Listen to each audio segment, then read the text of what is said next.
वहाँ फसलें हैं, फसलें में उतर जाते हैं मोटरसाइकिल छोड़ के और उन पे फायरिंग शुरू कर देते हैं। अब पुलिस जो है वो अपनी जान बचाने के लिए, एक ही एसएमजी है यार, देखें एक एसएमजी के साथ वो जो जवान है वो फायर करता है और उसके बाद फायरिंग होती रहती है। 10 राउंड ये फायर करता है, कोई 15 राउंड उधर से फायर होते हैं। फिर अचानक चीख की आवाज़ आई थी। वो जो चोर साहब थे वो बताते हैं कि जी मैं चीखा और बगैर तो मुझे ही गोली मार दी, यानी अपने साथियों की गोली टकरा हुई उसके घुटने पे, दाएं घुटने पे जनाब उसकी गोली लग गई।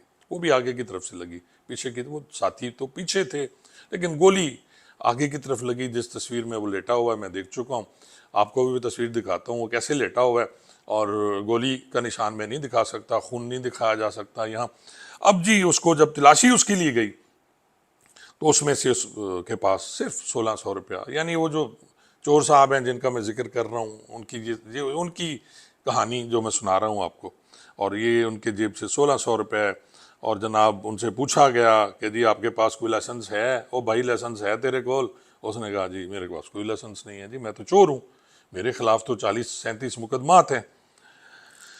ये कहानी जी। और फिर मैं बल्ले बल्ले हुई जी, डीपीओ साहब ने शाबाश दी क्योंकि फौरी तौर पे वो जो खातून एसपी हैं, खातून एसएचओ हैं, सॉरी जी, खातून एसएचओ भी वहाँ पहुँच गई अपने अमले के साथ। उन्होंने सबको शाबाश दी कि वेरी गुड कमाल काम किया।